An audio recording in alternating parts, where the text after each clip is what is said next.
Welcome to World Affairs Today, brought to you by the World Affairs Council, Washington, D.C., a leading forum for global education and international affairs.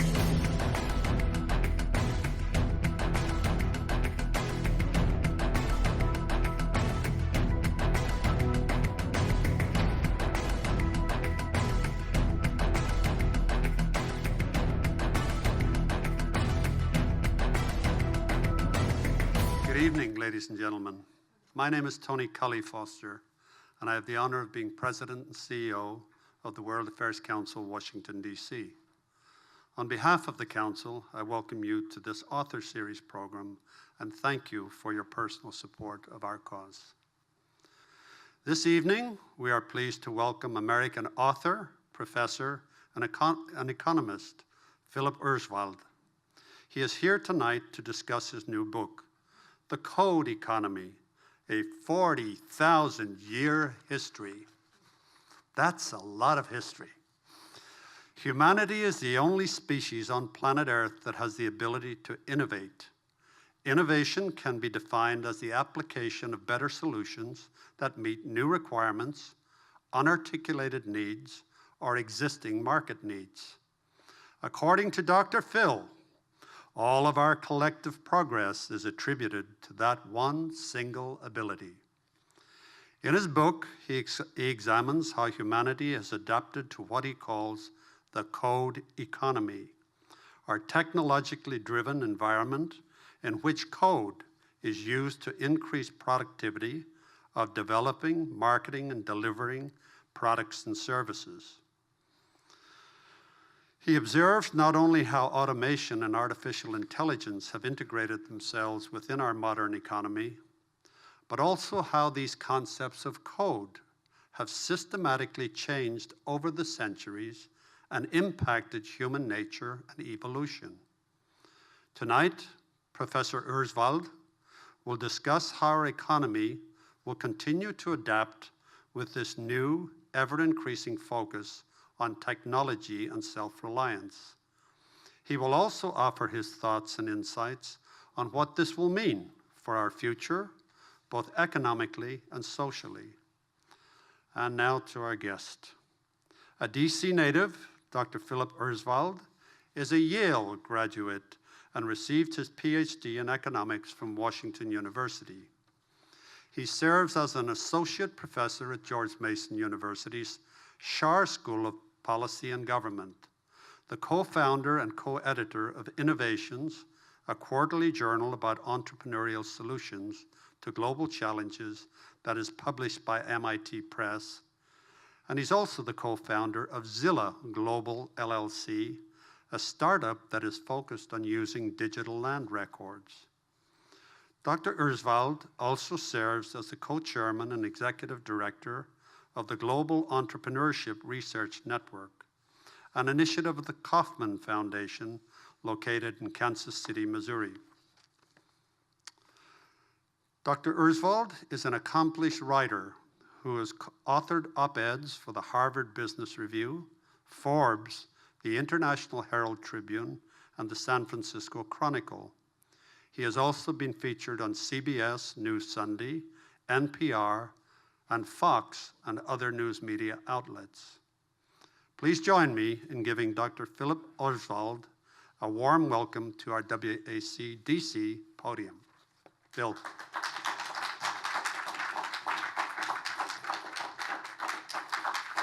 Thank you, Tony. Excellent. Beautiful. Thank you so much, Tony. And thank you to friends I see in the audience and those of you who I haven't met who have taken the time to come out tonight. So what I'm going to be doing this evening is actually offering a little bit more of a motivation of why I wrote The Code Economy, than detailing in any kind of exhaustive way what's in the book. I'm hoping that my talk tonight will motivate you to explore the book yourself. So the starting point for the book, just as Tony pointed out, in some ways is interested in the question of what is the relationship between the headlines, the sort of high-frequency information we get on an almost constant basis, and the trend lines of human history. And actually, this is the third book where I've really tried to sort of look in the longer term to try to find those trends that really can help to explain what we see in the present. Now, it's not to say that there aren't some headlines that are also trend lines, and some problems in the world that are raised on a daily basis that also are long-term ones. One of the biggest problems in the world is other people. Other people are a really big problem. And as we well know, there are just too many other people. There's now 7 billion more than us in this room, roughly speaking. That's just a lot of people. The notion that this would be a concern. So in terms of trend lines and headlines, the headline would be world population projected to reach 9.7 billion by 2050. And this is the trend line offered by the United Nations that substantiates that line of argument. And so this is a pretty familiar story, right? We have an increasingly crowded planet. There's a competition over resources. This creates conflict. And this is a sort of a first-order problem that we need to be severely concerned about. Now, the general notion that population is a problem obviously goes back to the Reverend Thomas Malthus, and in his great work on an essay on the principle of population, published in 1796. Malthus famously wrote, "The power of population is indefinitely greater than the power in the earth to produce subsistence for man." So the notion was that as a consequence of growing populations, humanity was going to be doomed to boom and bust cycles. When times were good and resources were abundant, populations would grow, and they would continue to grow until there was some sort of a crisis of one variety or another. And it could be a resource crisis, say of an environmental type, and it could be a political crisis, whatever the case, and then population would crash, the population pressure would reduce, and we would see a renewal of the cycle. So this turned out to be a pretty good story up to and including the month when Thomas Malthus wrote this book. Now, one of the early people to raise an objection to the Malthusian narrative was somebody by the name of Henry George. Now, Henry George is not an economist that is widely read today, but at the time he published his great work, Progress and Prosperity, his book sold more copies than any book that had written by an American to that date. It was read not just in the United States, but all over the world. And he was an economist who globally had a greater reputation at his time than Adam Smith did in that era. So what did Henry George have to say? There are going to be a few quotes coming up. And then there'll be fewer quotes later in the talk. But it's important really to let Henry George speak in his own words. So the proportion of births is notoriously greater in new settlements where the struggle with nature leaves little opportunity for intellectual life, and among the poverty-bound classes of older countries, who in the midst of wealth are deprived of its advantages and reduced to all but an animal existence, than it is among classes to whom the increase of wealth has brought independence, leisure, comfort, and a fuller and more varied life. So one thing that George observes, just by looking around, is that richer people actually have fewer children than poorer people. So this notion that increase in material circumstances is going to lead to more children just simply isn't substantiated. Second thing that George observes is that wealth is greatest where population is densest. The production of wealth to a given amount of labor increases as population increases. So anticipating the theories of endogenous growth that Paul Romer famously developed in the mid-1980s and early 1990s, building on work by others in the 1960s, that have to do with increasing returns to scale. The density actually creates opportunities. Henry George is writing this in 1879 about the power of people, that people aren't the problem, people are the solution, people are the resource. And then specifically, he says there's an irony. This is the reason his great work was titled Progress and Poverty. And the reason is that his entire sort of inquiry begins with this paradox of cities, that cities, which inarguably are the places where wealth is created and where opportunity is greatest, are also the places that hold the greatest poverty. And so you think about, for example, I'll get to this a little bit later on, but the city of Liverpool in the late 1830s, life expectancy from birth in central Liverpool was 25 years. It's as low as it's almost been any place in human history to have life expectancy for, even in, which again we'll get to a little bit later in the talk, when we think about pre-modern times, pre-Neolithic times, when we sort of study the earliest humans, life expectancy from birth in the wild was actually sort of 40, 50, 60. And certainly if you could get past childbirth, human beings actually lived a fairly lengthy lives. And it was really sort of density in cities and the communication of diseases that brought life expectancy from birth down to what we tend to think of as the sort of historical default of about 40 years. But it really got to be quite low. So the inequities in cities were very extreme. And this is what Henry George observed. But he makes an additional observation in Progress and Poverty, that land without which there can be no production is monopolized, and the competition of producers for its use forces wages to a minimum and gives all the advantages of increased productive power to landowners in higher rents and increased land values. So his point is that yes, cities create tremendous wealth, but all of that wealth ends up returning or accruing to landowners.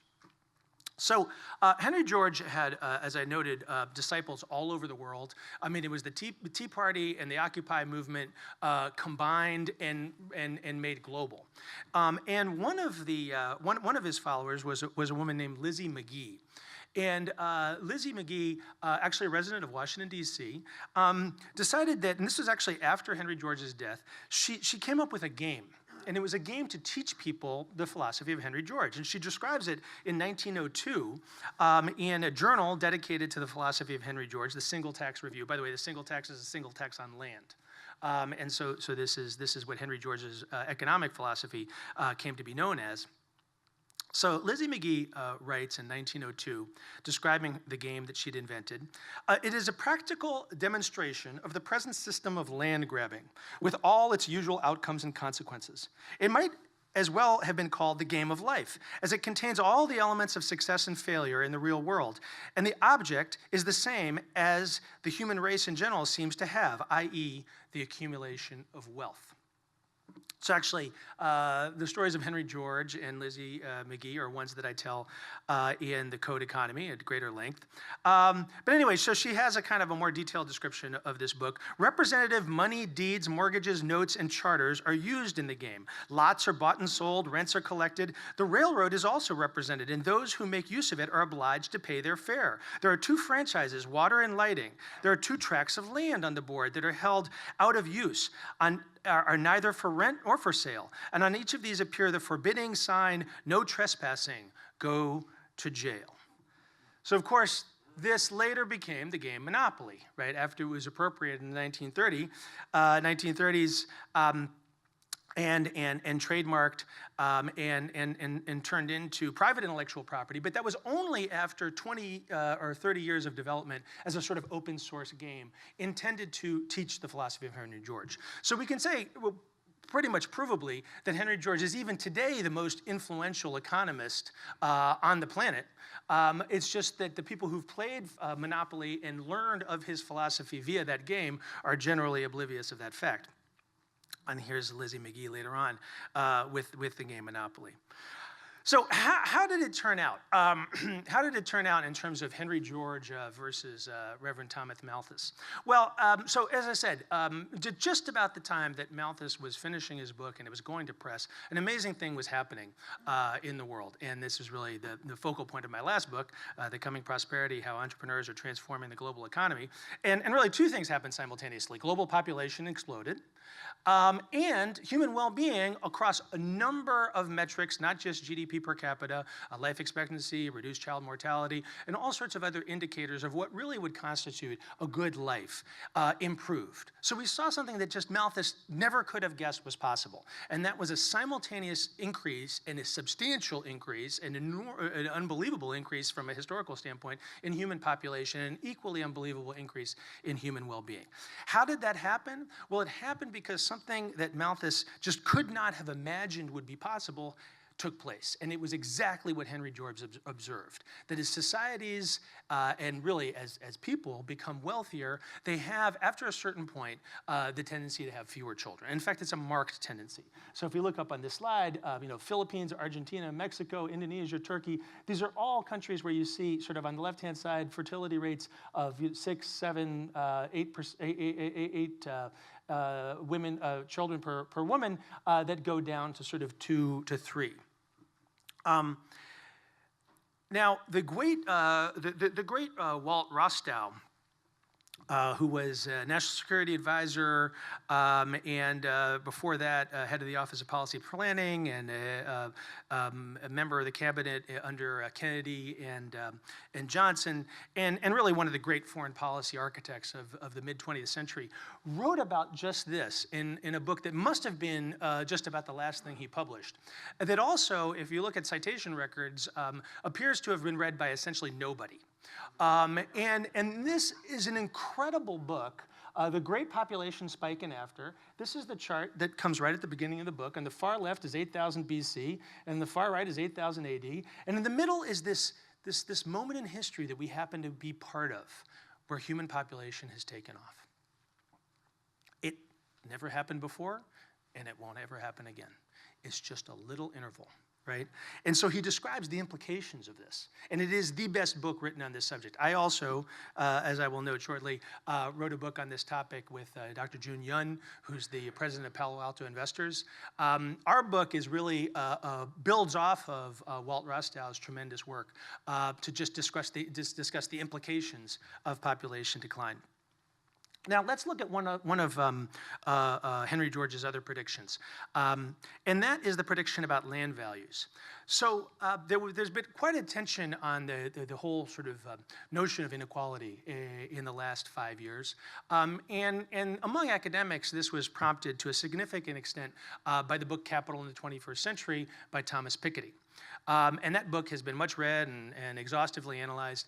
But it really took 3 or 4 years before there was an examination of the data that I think really provided the clearest insight as to what we really can learn from the book Capital in the 21st Century. So again, there's all sorts of arguments made in that book. But one of the dominant ones is that we really see this sort of marked change in the share of wealth that goes to capital versus labor.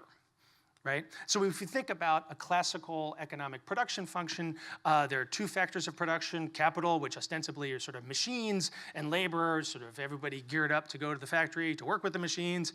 And then the question is, who gets the benefit from economic activity? Is it the owners of machines, the sort of mid-20th century capitalists, or is it the workers?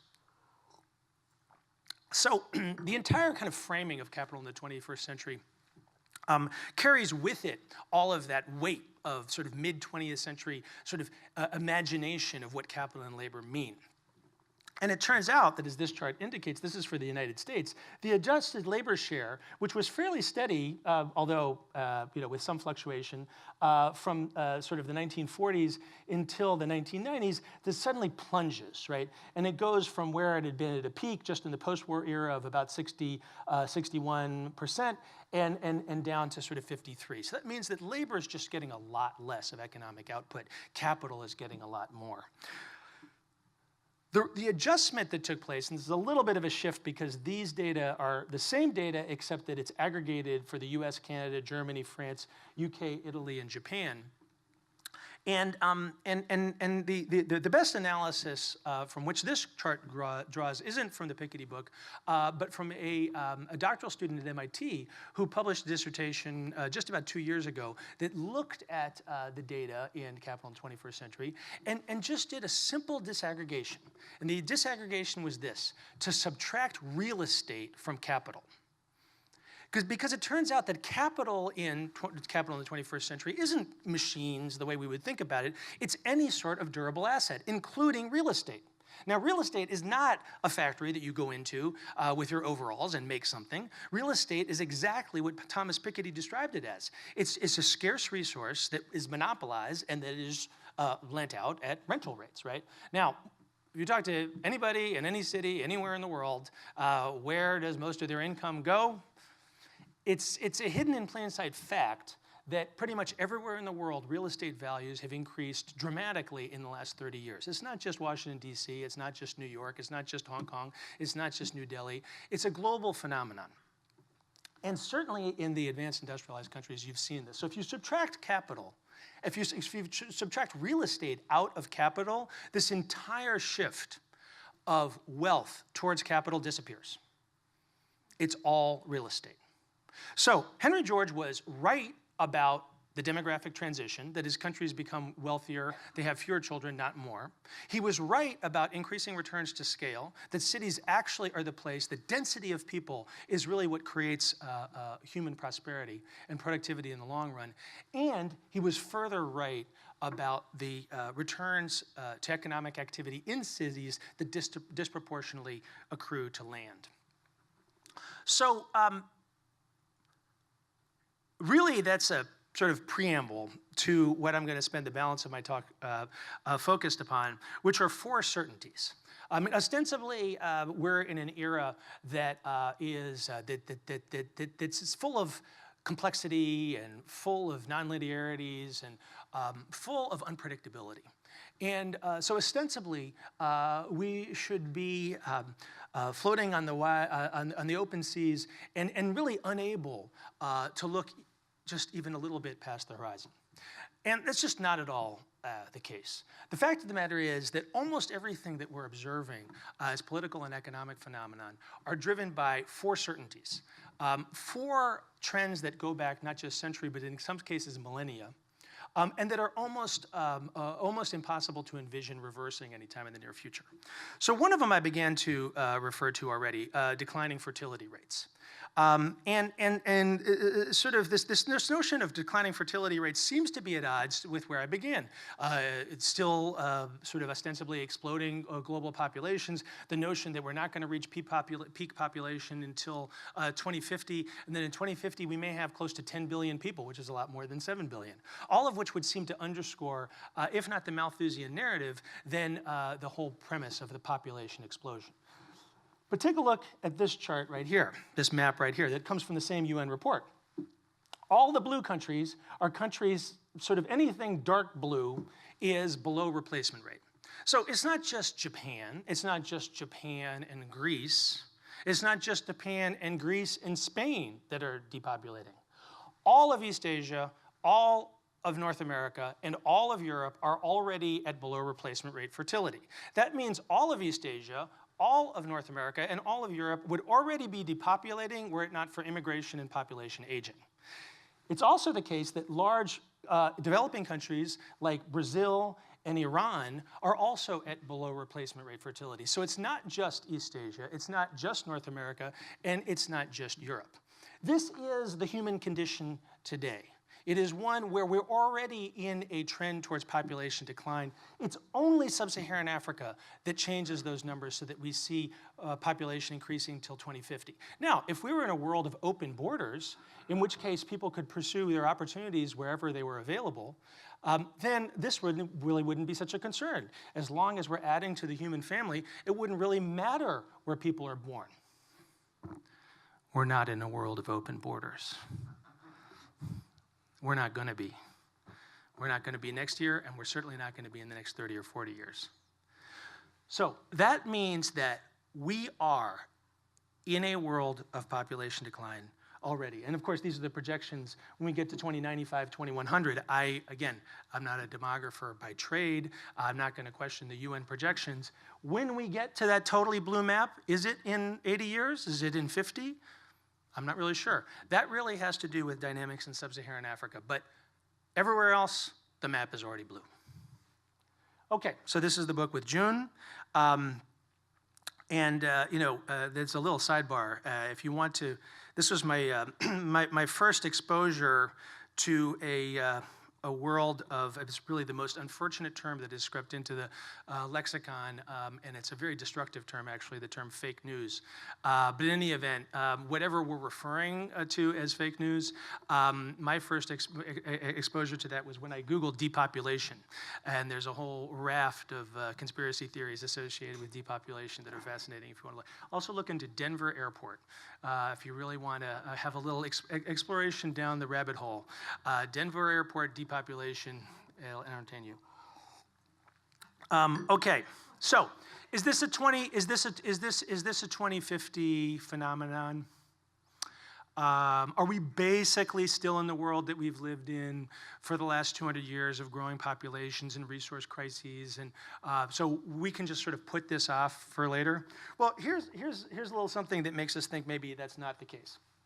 Chapter 20 of Alan Greenspan's book, The Age of Turbulence, chapter called The Conundrum. What is going on? I complained in June 2004 to Vincent Reinhart, Director of the Division of Monetary Affairs at the Federal Reserve Board. I was perturbed because we'd increased the federal funds rate, and not only had yields on 10-year Treasury notes failed to rise, they'd actually declined. It was a pattern we were accustomed to seeing only in late credit tightening cycles, when long-term interest rates began to fully reflect the lowered inflationary expectations that were the consequence of Fed tightening. Seeing yields decline at the beginning of a tightening cycle was extremely unusual. This was the conundrum. So did the Federal Reserve fail to do anything to try to stop the housing bubble and to prevent the what ultimately became the global financial crisis? They raised the benchmark Fed funds rate 17 straight times in the early 2000s. The problem was it didn't have the intended effect. And the reason is they were basically pulling money out of the global capital bathtub. Money was pouring in from someplace else, and places never poured in from before. Now, we know part of the story was, of course, China. And so in the Coming Prosperity, I spent a lot of time talking about exactly what that source of funds was. But that wasn't the entirety. The number one creditor in global credit markets for the last 30 years, I believe, well, since the mid-1990s, 20 years in a row, 23 years in a row as of 2014, so that would be 1991, was when Japan started to be the world's number one creditor nation. Okay, so Japanese workforce began to decline about 15 years ago. Actual population began to decline about 10 years ago. Oh, sorry, about 5 years ago. We all know what happened in the Japanese economy in the early 1990s. There was a rather remarkable asset price bubble, again, a real estate bubble that imploded. And thereafter, returns in the Japanese economy were zero or negative. So what kind of return is better than zero or negative? Any kind of return. So it's no surprise that capital flew out of Japan and continued for 23 years all over the world, including the United States, seeking a safe haven, seeking some kind of favorable return. So, point being, Alan Greenspan did not see this global influx of capital that came from two places, China and Japan primarily being the new capital that was filling the bathtub as he was trying to empty it out. That meant that the usual vectors of monetary policy that might have dampened the bubble and might have prevented the global financial crisis didn't work, which is to say that population decline and deflationary pressures in Japan were arguably a cause, if not a proximal and primary cause of the global financial crisis. Now, of course, I'm not the only person saying this. This is a Bank of Japan working paper that came out in 2012, and this was astonishing to me when I picked this paper up just a couple of years ago. Given that Japan and Europe face similar phenomenon, i.e. increasing life expectancies and the relative size of their elderly populations, it is necessary to deepen our understanding of the impact of demographic changes on macroeconomic performance, and possibly also about the environment surrounding monetary policy management. However, these issues are not yet being actively debated among central banks around the world. Now, again, I leave it to the central bankers and to the macro folks to sort of offer their own positions. This is just sort of cherry picking one quote out of one paper. But I think in the last sort of year and a half, you've seen this renewed attention, this really brand new attention on secular stagnation, and demographic issues have been a significant part of that. And going back to literature in the 1930s, which was the last time that you had population decline or below replacement rate fertility in the in the advanced industrialized countries. So that's population decline. And one last little factoid about this: demographics in the beginning and the behavior of interest rates. So there's a lot of noise in this chart, but I'm showing it for a very specific reason.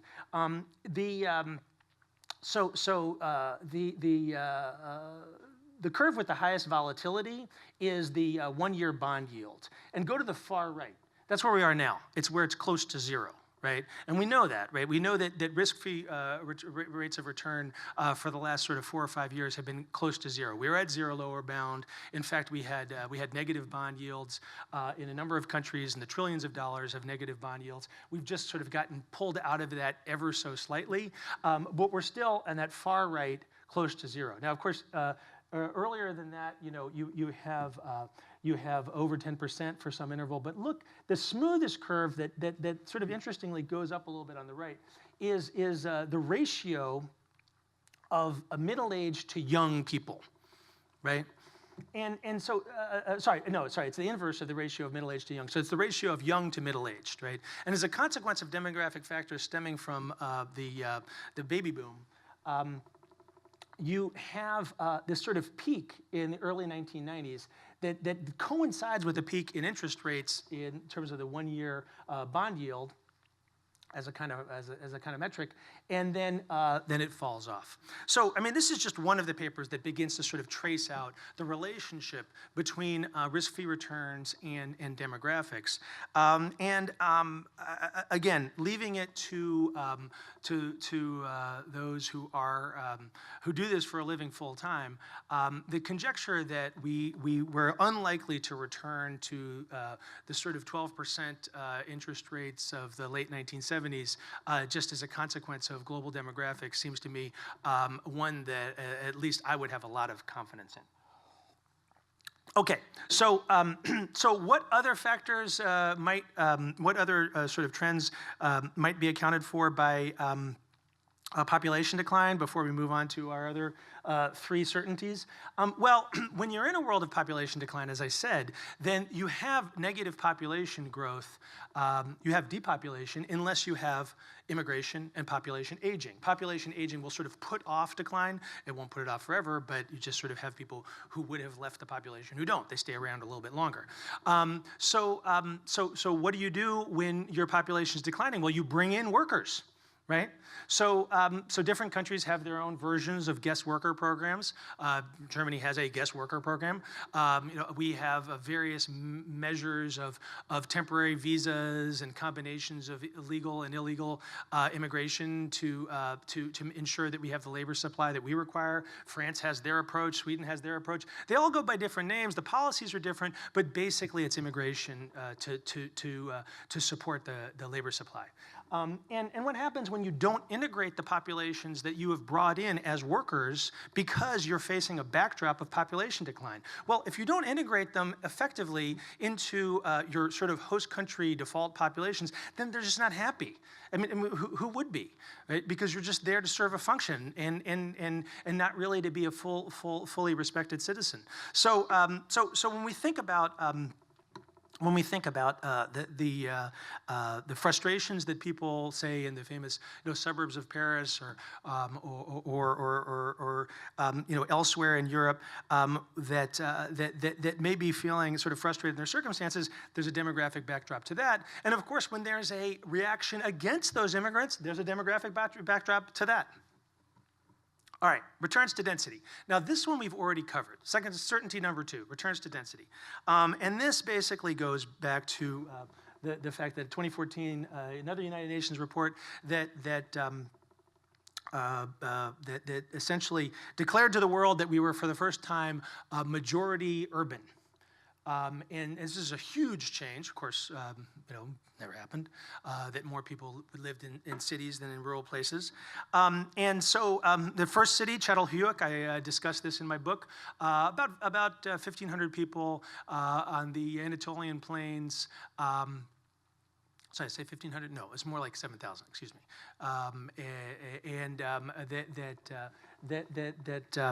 We're there in sort of 7,500 BC, and then all the way to the modern city, incredibly complex. It's the best book on this, of course, is Ed Glazer's *The Triumph of the City*, that goes through history of cities globally and what they add to global prosperity. So I'm not going to recap that. We know cities are magnificent, and I really spend quite a bit of time in the code economy talking about exactly why I think that's true. But this is actually from a post that I wrote in July of 2016, so well before the election. But I was interested, and it was really prompted by an early reader of the code economy. And the question was, well, why should I care? Why does this matter?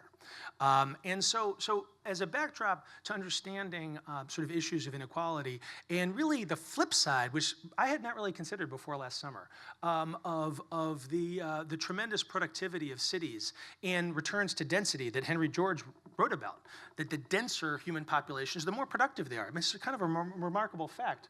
But it turns out that also means that where people are more spread out, where population loss is occurring, people are less productive, and their economic outcomes are worse. Okay, so here are 3 maps, and I'm going to start by showing a map of the sort of major metropolitan areas in the United States, and then I'm going to show 3 maps, one of which is the change in intensity of Republican and Democrat voting in the 2012 election as compared to the 2024. It's very important that it's the 2012 because this is the backdrop against which the current election took place, right?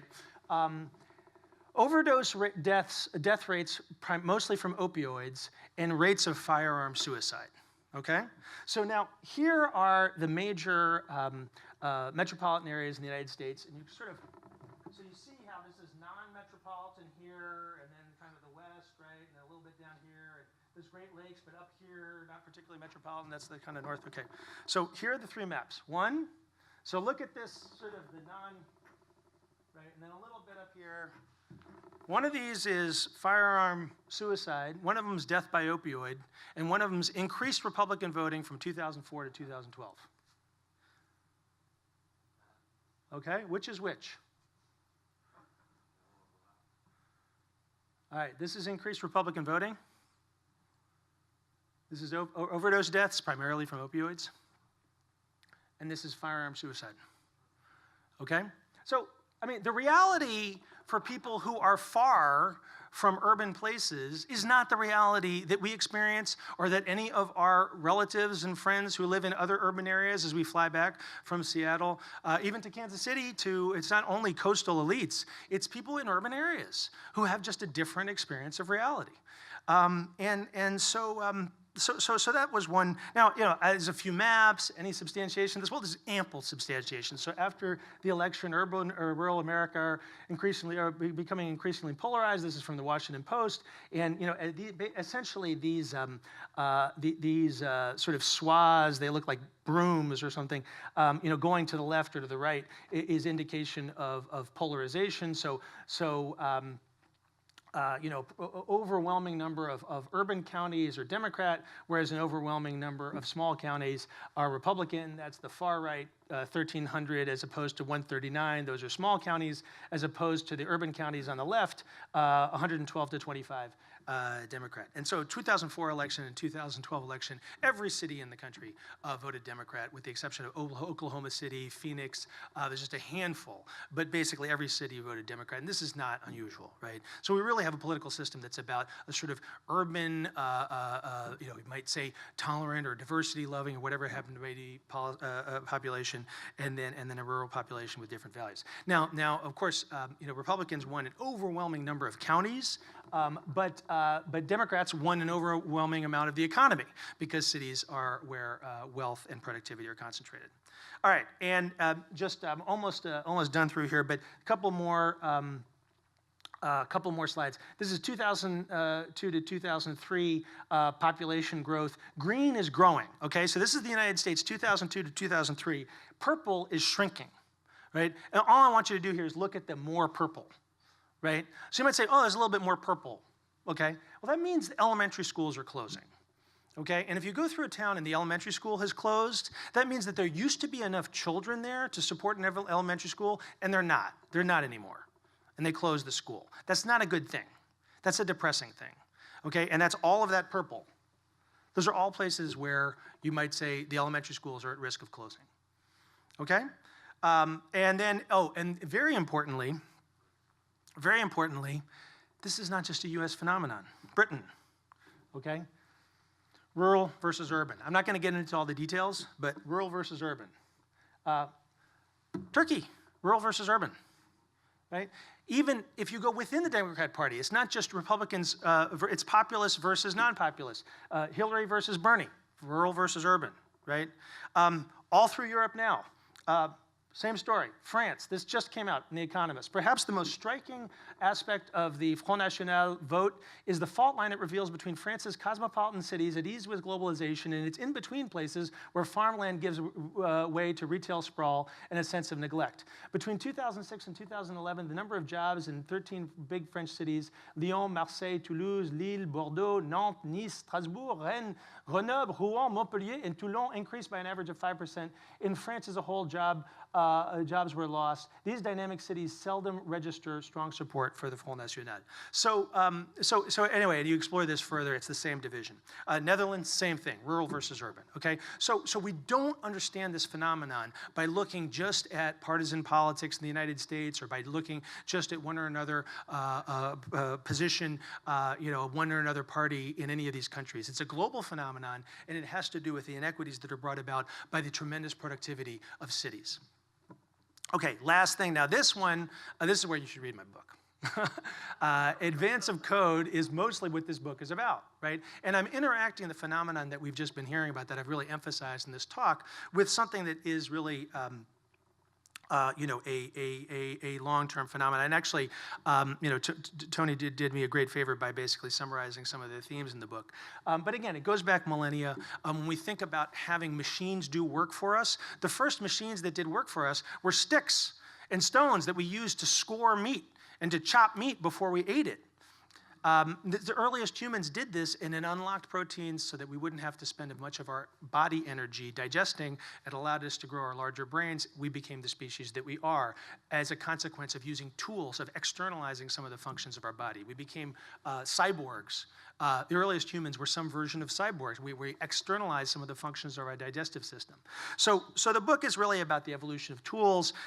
It's the development of obsidian axes, the process, the how of how obsidian axes were developed. I do spend a lot of time, when we think about code, you probably think about digital code. Mostly I'm thinking about the how of production in all domains of human activity. So it could be culinary arts, quote Julia Childs quite a bit, talk about the invention of chocolate chip cookies. But I also talk about digital code. So the first person to come up with the idea of digital code, of what might be a computer program, was Gottfried Leibniz in 1666. In this book, that was actually his doctoral dissertation, De Arte Combinatoria. I talk about the Jacquard loom, which as a predecessor to the IBM punch card, very important part of the history of digital computing. I talk about the ENIAC. Long anonymous women assumed to just be models standing by the ENIAC. Not at all the case. This is Jean Jennings and Frances Belas, two of the programmers of the ENIAC and one of some of the very earliest computer scientists. I'd talk about Vannevar Bush, who led the project to develop the ENIAC. He also led the Manhattan Project, developing the atomic bomb.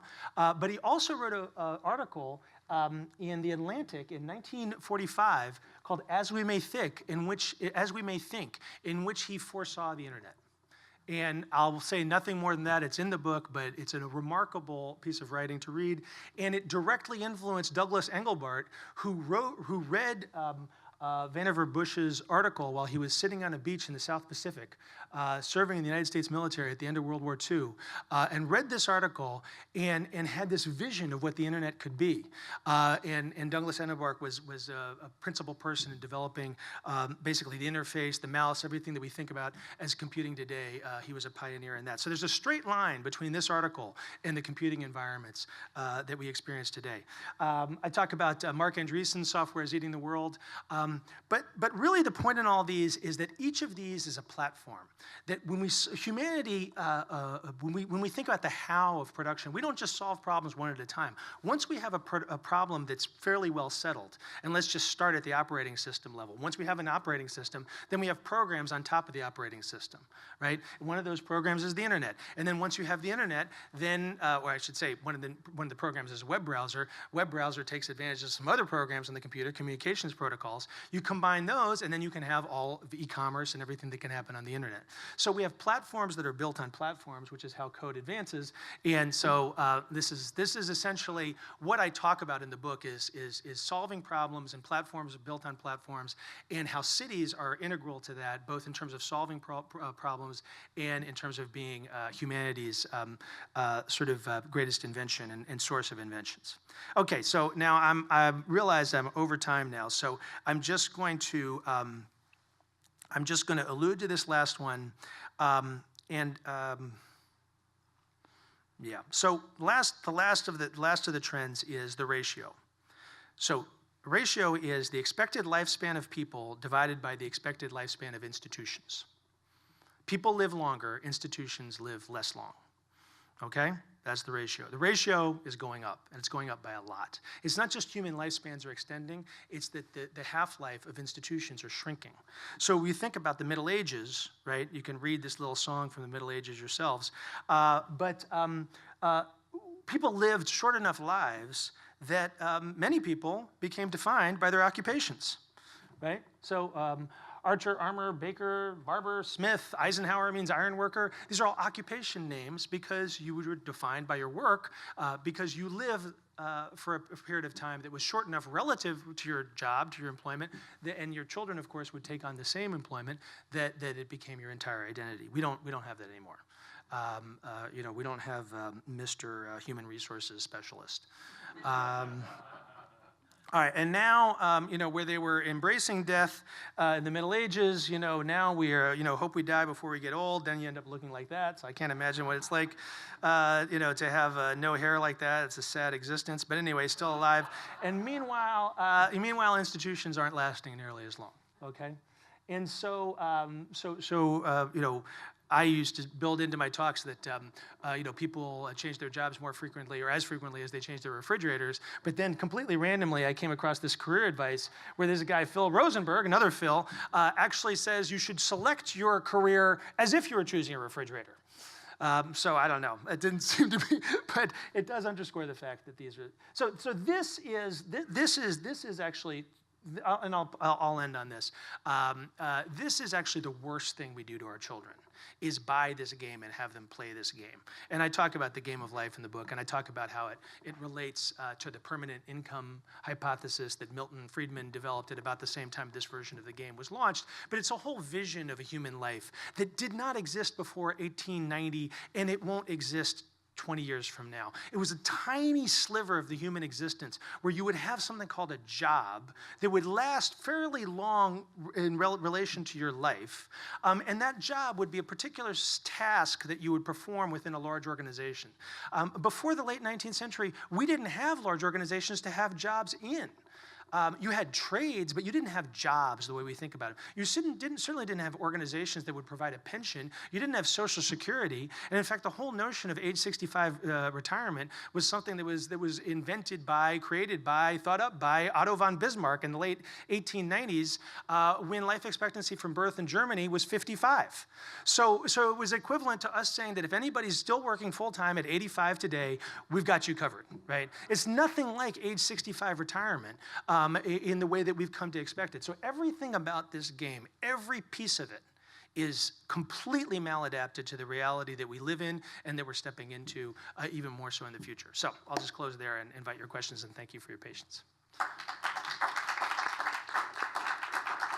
Malthus would obviously say that this would be extremely unlikely, but do you think that there's a way that with our continued increase in technology that we would be able to sustain population growth indefinitely by any chance?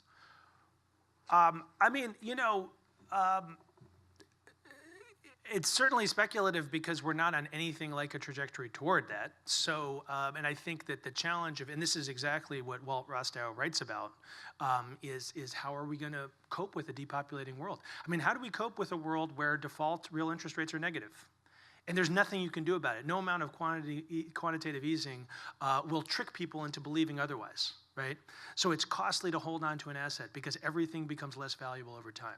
I don't think we're going to get there, but when you but the entire architecture of the global economy is arguably engineered around the assumption of not just positive, but really sort of 3 or 4%. Real rates of return. I mean, that's what a real rate of return should be. Not 0.5%, not 1/4%, not a negative 1/4%, negative 2%, right? So I think that's really the question. Now. Can you imagine somehow or other the demographic transition reversing and people suddenly having more children? I mean, this UN chart is a kind of like, to be honest, I find it almost comical because the high projection has, global birth rates at 2.7. I mean, this is, how does that happen? And by the way, why is it that we have decline in birth rates? Because women are more empowered. It's not just wealth, it's that women have a choice over their future and that women are contributing fully in the economy. This is all good things. Living longer is a good thing. Right? The Industrial Revolution was a good thing. It did cause the climate change, but to have the improvement in the human well-being that we've had. So almost everything that we identify as a problem is the outcome of a very, very good thing. I mean, we might say, well, it's a problem that we're going to be living longer. Well, who wants to live shorter? Who's going to, nobody, not me. Yeah, I think we could support conceivably a much larger population on the planet than what we see now, but I think that's all almost like science fiction right now. I mean, like improbable science fiction. I just don't see how that's going to happen. Hi, I know we only have a few more minutes, but as a member of the younger generation who it seems like a lot of the trends you've really talked about tonight we exemplify things like, most of the people I know, don't plan on having children for a long time. Technology is extremely pervasive in our, kind of youth culture. And it seems like everybody who's graduating college is trying to head towards cities and, urbanization. Is there any way that the research you've, kind of explained tonight could point to other trend lines that might kind of describe the younger generation or the people that are kind of joining, becoming adults currently? I'm not sure if... Well, first of all, and it's not a plant. I have other young people related to me who haven't asked questions, but we haven't spoken before. So thank you for validating, all the core points of my talk. And I agree with you. I mean, I think it's not, and even the land thing. I was talking to a guy I know actually is a very successful entrepreneur in other domains, but he was talking about a restaurant that he owns in the region. It's a very successful restaurant, and it's at a prime location right near a metro stop. But he was basically describing to me the economics of the restaurant business. Economics of the restaurant business are simple. Everything goes to the landlord. The rents recalibrate so that if you're in a place that can sustain a successful restaurant, then the rents will recalibrate so that the successful restaurant can just barely survive on that spot. The only people who make money in dry cleaners, restaurant, whatever, are the people who had the foresight to buy their property and then buy the adjoining properties. And it's all these folks who own dry cleaners and 2 square blocks all around them because they've been in the same spot for 20 years and they did that, right? But so these aren't fantasy questions. And, is it easy to live in New York City? I mean, no. Ask any young person who's trying to live in New York City or Washington, D.C. I mean, I don't know why I said New York City. It's hard enough here, right? So these aren't like fantasy. And it's all in Henry George, by the way. It's all in Henry George. Nobody reads Henry George. It's all there. Remarkable. Until reading this book, I'd never read Henry George. And then I read this book. I was like, you've got to be kidding me. All right. But that allows me to... Here's some of the slides that I didn't show. So I just want to say Hidden Figures, what a great movie. What a great movie. It doesn't have to do with your youth question, but it has to do with basically when technology arrives, what do people do? They adapt to a new reality to complement what technology brings, right? That's one dimension of what I think, and this is an obvious one, right? Is like, oh, learn to program, right? But that's not going to be for most people. The other thing is in terms of, this was the IBM Cognitive Cooking food truck at South by Southwest. And this is great because basically what Watson does for the Cognitive Cooking food truck is come up with possible recipes, like ideas for recipes. And then the cooks try them out. So this whole notion of we're cooks interacting with artificial intelligence, I think that's the way to think about your career as a young person. Like you want to have this with you, right? But you're serving it up. Whatever you're getting from artificial intelligence, it's your job to serve it up. And it better be good, right? And it could be whether it's policy analysis or a meal. There's going to be a back end, or whether it's going to be a physician, providing care.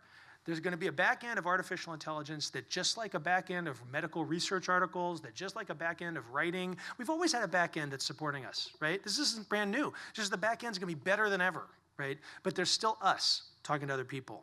And then I have I'm not going to get into blockchain, but we could talk about blockchain. And then Burning Man, right? So, I think that Burning Man exemplifies a frontier of the economy. It's a person-to-person economy.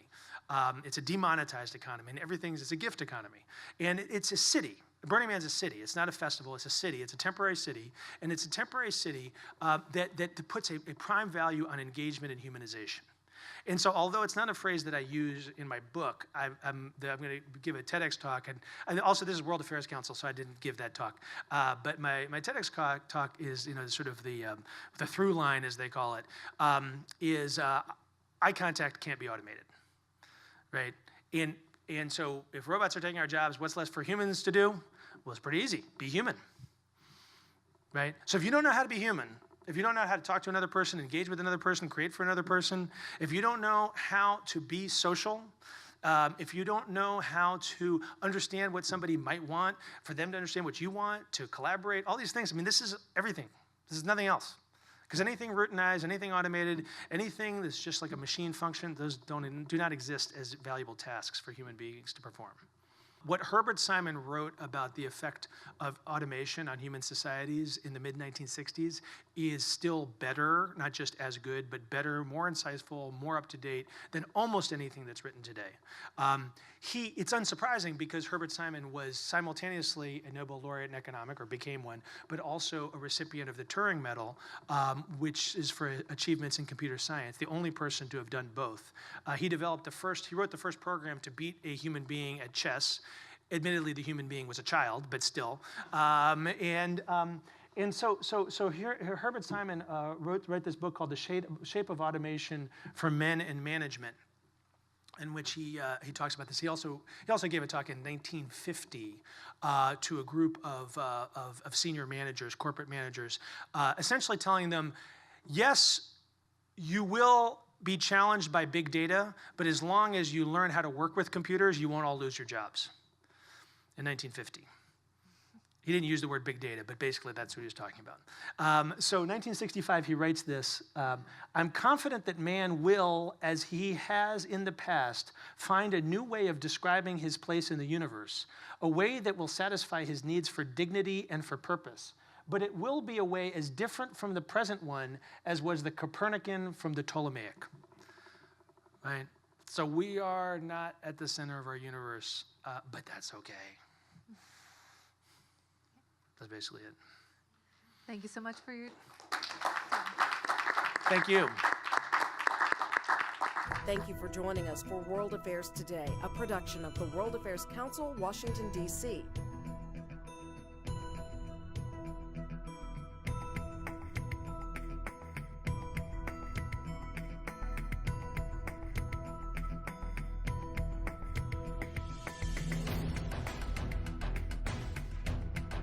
Stay connected with us at www.worldaffairstoday.org.